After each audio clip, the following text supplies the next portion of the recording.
Hello everyone, welcome back to my channel. Today in this video we will discuss about unsupervised learning. Unsupervised learning एक बहुत powerful concept है machine learning में where the model learns from unlabeled data to discover hidden patterns and relationships. It is widely used for tasks like EDA, clustering, dimensionality reduction, and also for anomaly detection. In this video, we will dive deep into unsupervised learning, covering its key concepts, types, algorithms, and real world application. So, let's get started. First, we will discuss what is unsupervised learning. Unsupervised learning is a type of machine learning where the model is trained on unlabeled data. The goal is to discover hidden patterns, structures, or relationships in the data without any explicit guidance. Unsupervised learning एक ऐसा machine learning technique है जिसमें model को बिना किसी label data के train किया जाता है। मतलब डेटा के अंदर क्या पैटर्न है, क्या रिलेशनशिप्स है, ये सब मॉडल खुद डिस्कवर करता है बिना किसी प्री डिफाइंड आउटपुट के। एग्जाम्पल, अगर आपके पास एक डेटा सेट है जिसमें सिर्फ कस्टमर्स के परचेज हिस्ट्री का डेटा है बिना किसी कैटेगरी के, तो अनसुपरवाइज लर्निंग इसे ऑटोमेटिकली सिमिलर पैटर्न्स वाले ग्रुप में डिवाइड कर सकता है। Now let's discuss the key concepts in unsupervised learning. First one is unlabeled data. The data set consists of only input features X without any corresponding output label Y. इसमें सिर्फ input features होता है बिना किसी pre defined output के, जैसे एक data set जिसमें बस यूजर्स के ब्राउजिंग हिस्ट्री हो, या फिर एक डेटा सेट जिसमें सिर्फ कस्टमर का परचेसिंग हिस्ट्री हो without pre defined categories. Second आता है objective. The algorithm tries to learn underlying structure of the data. Algorithm का मेन गोल डेटा के हिडन पैटर्न्स और स्ट्रक्चर्स को समझना होता है। इसमें कॉमनली ये सब टास्क होते हैं। फर्स्ट होता है क्लस्टरिंग, डेटा को सिमिलर ग्रुप्स में डिवाइड करना। उसके बाद आता है डायमेंशनलिटी रिडक्शन, डेटा के फीचर्स को कंप्रेस करना। फिर आता है density estimation, probability distribution of the data को मॉडल करना। फिर आता है एनोमली डिटेक्शन, कोई अनयूजुअल या फ्रॉड डेटा पॉइंट आइडेंटिफाई करना। थर्ड है no ground truth. Since there are no labels, the algorithm must rely solely on input data to find patterns.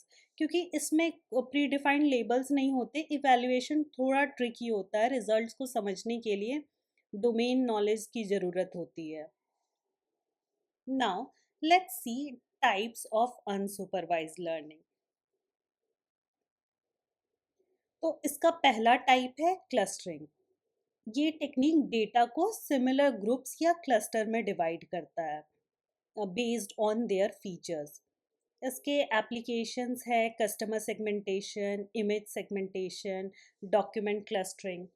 और इसके कॉमन एल्गोरिदम होते हैं के मीन्स क्लस्टरिंग, और इसमें डेटा को की क्लस्टर्स में डिवाइड किया जाता है।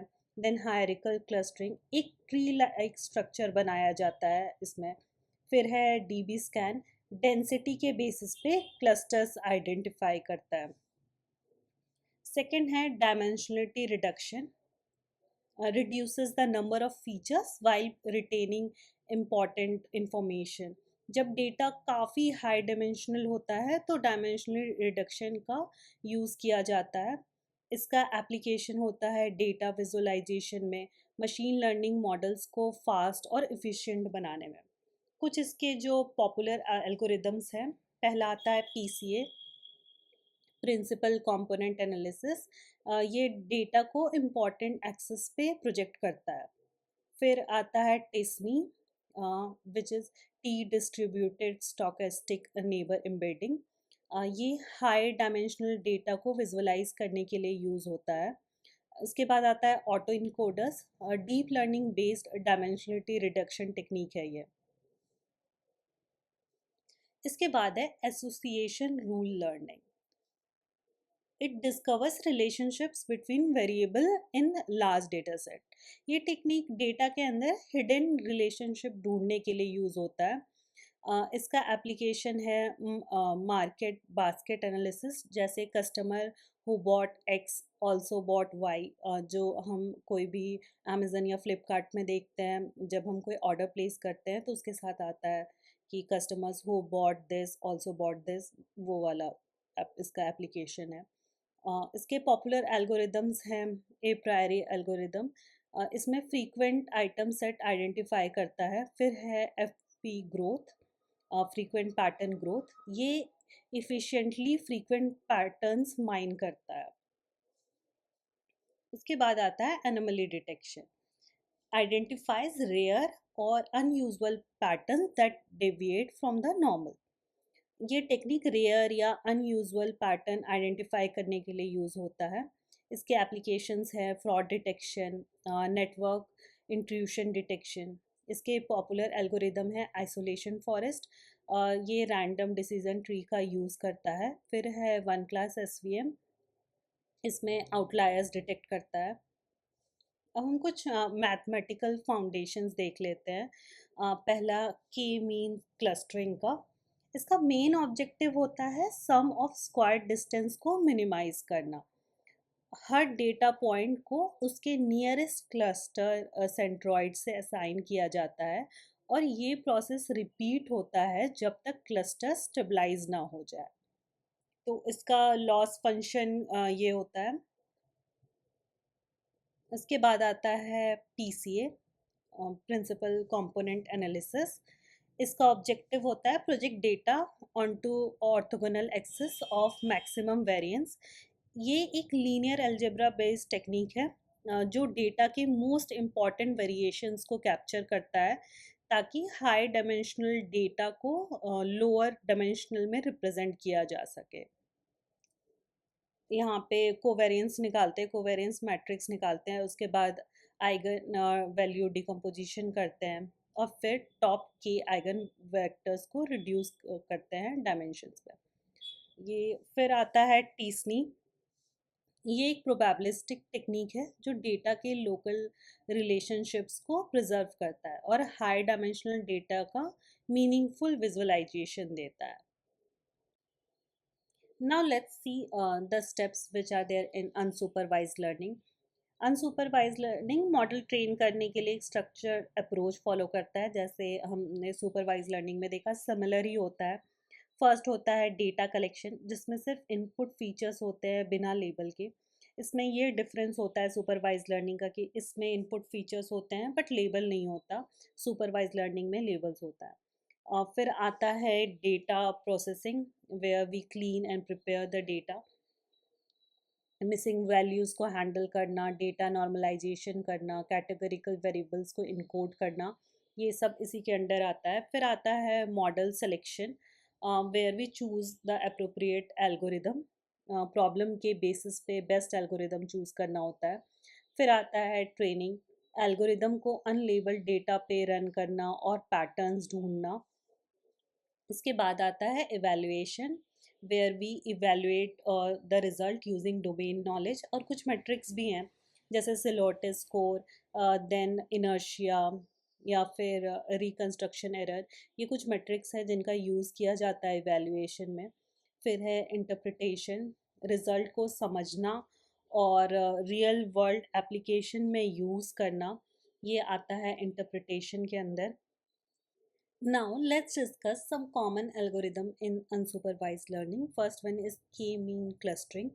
K-mean clustering एक पॉपुलर टेक्निक है जो डेटा को के क्लस्टर्स में डिवाइड करता है। इसका मेन गोल होता है कि क्लस्टर्स के अंदर जो पॉइंट्स हैं उनका सेंट्रॉइड से डिस्टेंस मिनिमाइज हो। The steps which are involved in K-means clustering is, first one is initialize K centroids randomly. Random, then आता है assign each data point to the nearest centroid, हर डेटा पॉइंट को उसके nearest centroid से assign करना। फिर centroids को update करो based on mean of assigned points and repeat this until convergence. ये सारे स्टेप्स होते हैं के मीन क्लस्टरिंग के। इसके बाद आता है हायरार्किकल क्लस्टरिंग। ये एक ट्री लाइक स्ट्रक्चर होता है, यानी डेंड्रोग्राम क्रिएट करते हैं जिसमें क्लस्टर हायरार्किकल अरेंज्ड होते हैं। इसके दो टाइप होते हैं। एक होता है एग्लोमरेटिव, यानी जहाँ पे हम बॉटम अप अप्रोच यूज़ करते हैं। Each data point start as its own cluster and then merge iteratively. यहाँ पे क्या होता है, हर डेटा पॉइंट एक अलग क्लस्टर होता है, फिर वो मर्ज होता जाता है। और दूसरा होता है डिविजिव। यहाँ पे टॉप डाउन अप्रोच यूज़ करते हैं। सारे पॉइंट्स एक क्लस्टर में स्टार्ट होते हैं और फिर वो स्प्लिट होते जाते हैं। थर्ड आता है पीसीए। पीसीए होता है प्रिंसिपल कंपोनेंट एनालिसिस। ये एक डायमेंशनलिटी रिडक्शन टेक्निक है जो डेटा को ऑर्थोगोनल एक्सिस पे प्रोजेक्ट करता है ताकि मैक्सिमम वेरिएंस रिटेन हो।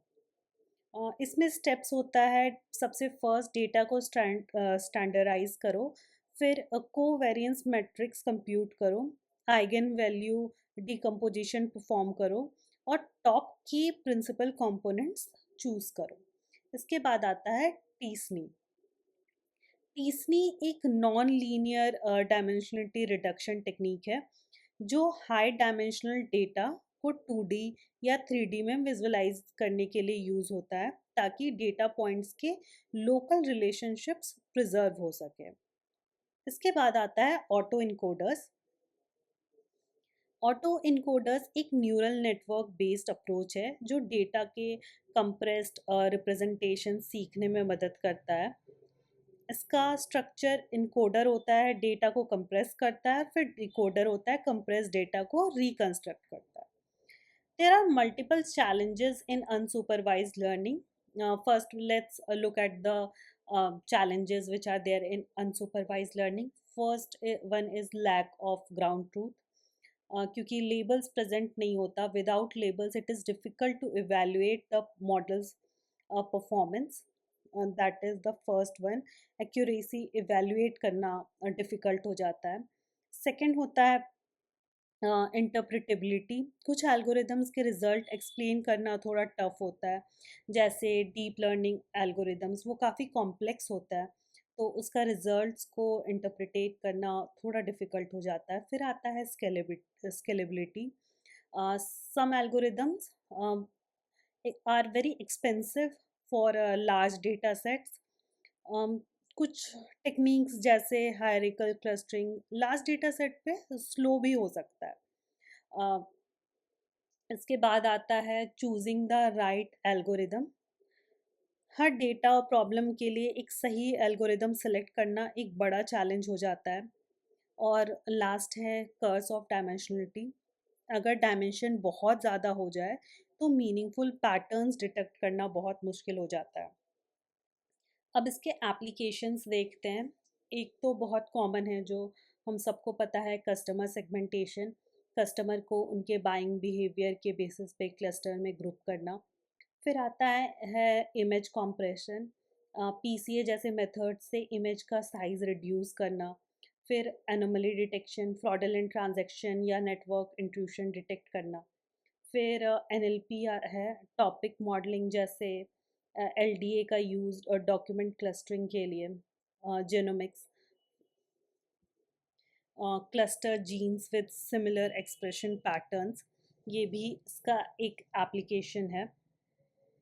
So this was the complete overview of unsupervised learning. We explored how techniques like clustering, dimensionality reduction, and anomaly detection help uncover hidden patterns. If you found this informative, please do like and subscribe to my channel. If you have any questions or suggestion, do let me know in the comment section. Thank you for watching. I'll see you again in another video.